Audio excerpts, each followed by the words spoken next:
Hi అండి. అస్సలాము అలైకుం అండి. ఈరోజు వచ్చేసి లంచ్ నేను ఫిష్ చేస్తున్నాను. ఈరోజు ఒక వెరైటీగా అంటే చాలా ఫిష్ కుకింగ్ చేశాను కాదండి. ఇదేంటంటే ఒక వెరైటీగా ఉందండి ఈ ఫిష్ కుకింగ్.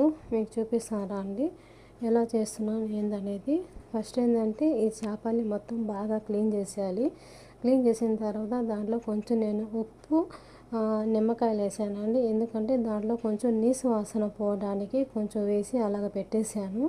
ఒక అరగంట అలా పెట్టేసిన తర్వాత బాగా మొత్తం క్లీన్ చేసేయాలి. క్లీన్ చేసి కడిగేసి తర్వాత ఆ వాటర్ మొత్తం దాంట్లో నీసు వాటర్ మొత్తం పోయేదాకా ఒక గిన్నెలో వేసేసాను. ఎందుకంటే ఆ వాటర్ ఉండకూడదండి. ఎప్పుడైనా గుర్తుపెట్టుకోండి. మనం ఫ్రై చేసేటప్పుడు ఏంటంటే దేంట్లైనా కానీ చికెన్ అయినా కానీ మటన్ అయినా కానీ రొయ్యల్లో ఏవైనా కానీ మనం ఫ్రై చేసేటప్పుడు దాంట్లో ఉండే వాటర్ అస్సలు ఉండకూడదు. దాంట్లో వాటర్ మొత్తం పోయేసి మొత్తం ఒక ఎండలాగా ఎండిపోతుంది కదా, అలాగ అయిపోవాలండి. అయిపోతేనే మీకు దాంట్లో మనం ఏది వేసినా కూడా అంటే పౌడర్లు వేస్తాం కదా, మసాలాలు వేసాం కదా, ఆ మసాలాలకి పట్టుకుంటుందండి.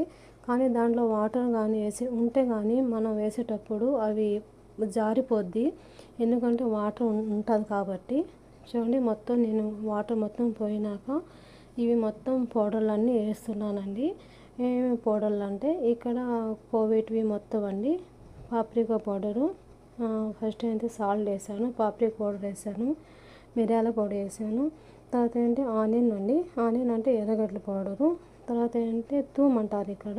థూమ్ అంటే తెల్లగడ్డల పౌడర్ అండి. అన్ని పౌడర్లు వేసాను. అంటే దీనికి ఏవి తెల్లగడ్డల పేస్ట్ వేయలేదు. మొత్తం అన్ని పౌడర్లు వేసాను.